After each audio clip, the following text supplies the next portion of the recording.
All right, man. Brad Holmes professes his love for injury-prone players. Let's talk a little bit more about it. Thumbs up the video, share the video, subscribe to the channel. Next subscribe button is the bell icon button. Hit all notifications, increase your chance, get notifications. We go live or drop video. Now, one of the things that um, Dan Campbell put emphasis on this offseason was they need a big jump from the second-year players. All right. But Levi Anazorki and F.A. Melifanu are injured. They injured already. And he continues to take risks on injury-prone players. But, you know, in the history of throughout Detroit, that's damn near parallel with when somebody come in, you know, and they start running the Detroit Lions and they draft a tight end. That never bodes well in the first round. It never bodes well. All right? It never bodes well. And you know, we didn't have injury-prone people injured coming into to this team from, you know, Titus Young having mental health issues to Ryan Broyles having ACL issues at Oklahoma. I mean, the guys that, you know, fairly healthy coming in, like Mikael LaShure, blows his ACL out his rookie year, really does nothing after that. You know, talking Jelani Savai come in with a shoulder injury. Julian Okora come in with a fractured leg already.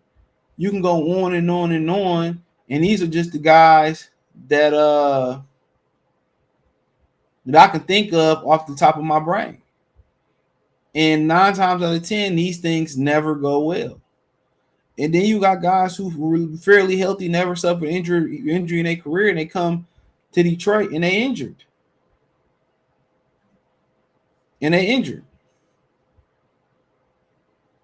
You know, and it's just, you know, him pulling the trigger, continue to pull the trigger on questionable guys with injury issues. And you know what people say about a back injury, it's hard to recover. Some people think it's impossible to recover from a back injury. Here we go, year 1 to year 2, he still ain't healthy. They said, well, we didn't expect what we got from him year 1. We knew that it was an issue, but now the issue is lingering on to year 2. And you have no viable backup plan. The backup plan you had, Josh Pascal, he survived cancer. He was injured in his Kentucky season. He was injured at the Senior Bowl. You know what I'm saying? Now he going to be healthy for the line, which I never thought he was healthy. You know what I'm saying? That's my opinion. I never thought he was healthy. And all of a sudden he has a sports hernia.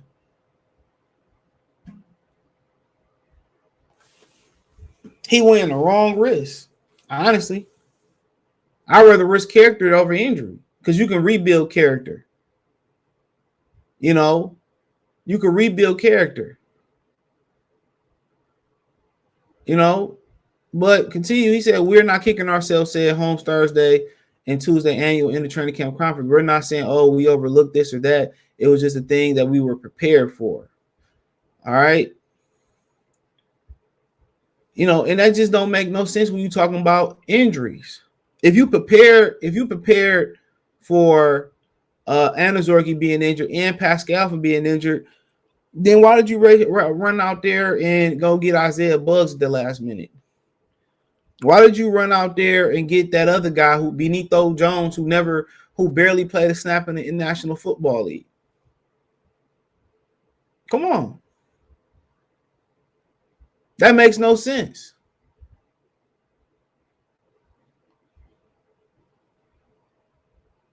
That makes no sense.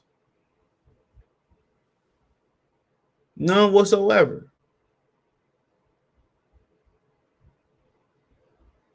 It's incompetence just like that. Come on.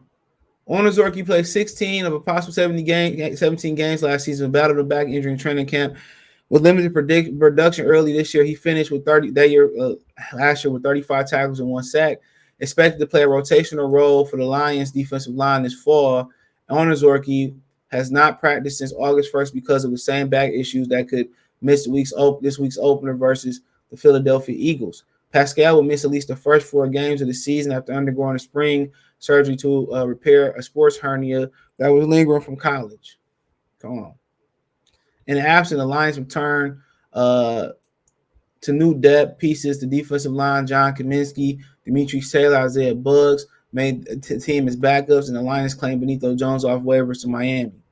Can't feel confident about that. He said, I think everything. My bad. It's always got me highlighting the wrong stuff. I think everything, especially when it comes to medical, is always case by case. Holmes said Levi's dealing with something that we were aware of and we knew about. He actually was able to do more than we thought he would be able to do last year. And so, unfortunately, he had still deal with it, but you don't have the crystal ball quite yet. And then Josh was something that we were aware of. We knew he had to deal with, and we have a timeline in place, and we don't have any problem with it. So, I mean, like I said before, he sounded confident, but it's incompetence. That's what it is. He's sounding confident, but it's incompetence. This football team already lacks, when you got here, lack depth issues. You know, they already lack depth issues. Why would you continue to go out there in back-to-back years in the second round and draft 2 guys at the same position damn near? That's injured. That's injury prone. It's coming in injured. Now you don't have any production from the 3 technique that you can depend on. Your linebackers are questionable. Michael Brockers is, so you really dependent on Brockers and Liam McNeil and one of those 3 other guys, Demetrius Taylor, Benito Jones, or Isaiah Buggs, to really step up. He put Aaron Glenn in a hell of a situation. Not only did you do that, F.A. Melifano was injured a large part of last season too.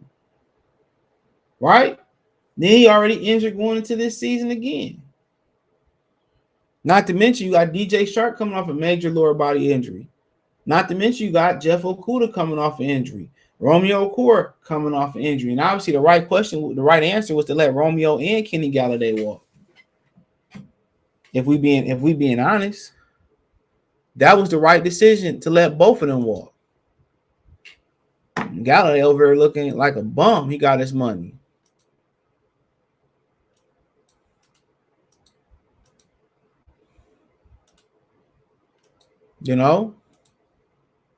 So these are the type of chances he's going to continue to take. Now, one of them may pay off. Jameson Williams come in with an injury. And at this point, it seems like he's targeting guys with injuries.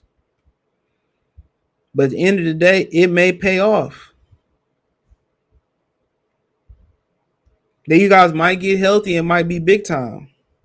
When you play in this league, when you injured, you don't tend to get too much healthier until training camp come around. You don't. But these are the chances that the Lions have always taken. These are the chances that they have always taken.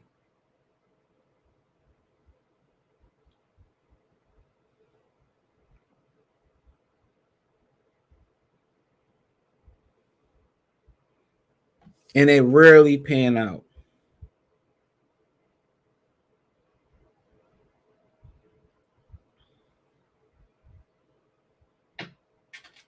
I said again, and they rarely pan out.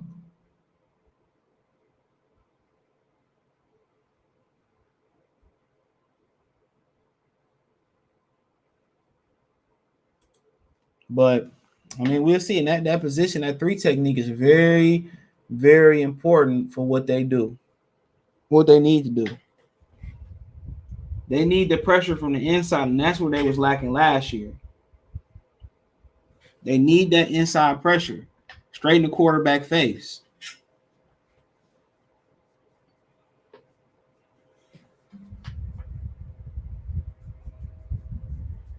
They need that pressure.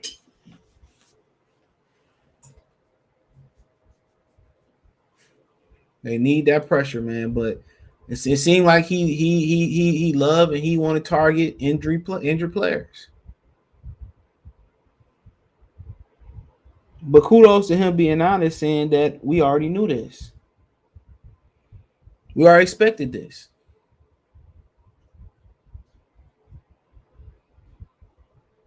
So at least he was being honest. But they need them two players. They need them. They need them. Not just one. They need both of them because that's where their pressure gonna come from on the interior of that line. And now you count on a whole bunch of nobodies to come in and be somebody. What if the somebodies you got left, McNeil and Brockers, get injured? What if they need to spell?